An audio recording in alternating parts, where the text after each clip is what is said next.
Question 26 says that the scatter plot below shows the relationship between the age of a child and the height of the child in inches. The scatter plot includes a trend line that approximates the relationship between these two sets of data.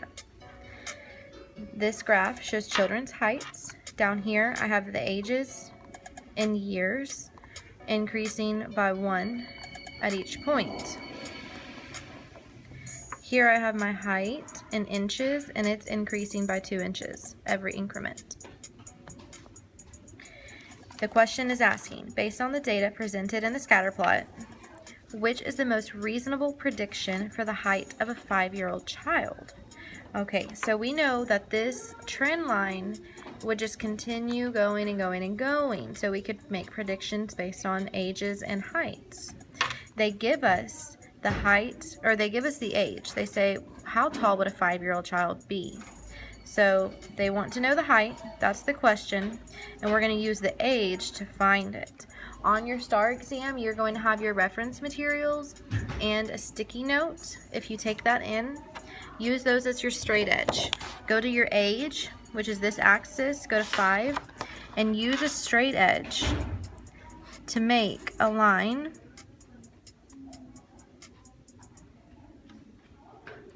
and it needs to be straight.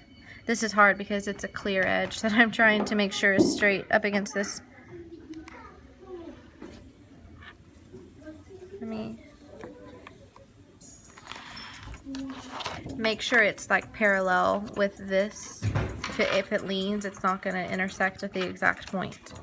Okay, so I know in right here, this trend line on that intersection shows what the age approximately should be. It's going to be in that range. Now I'm going to, at this point, at this intersection, draw a line.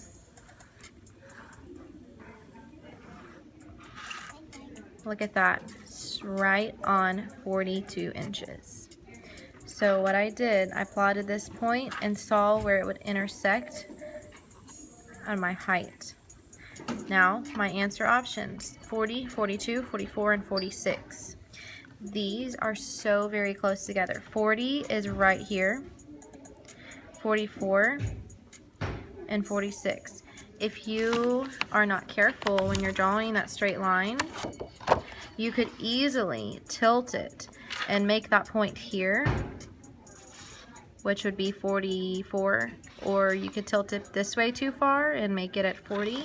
So be really careful when you're drawing that straight line and make sure it's parallel to your axis or perpendicular to this one.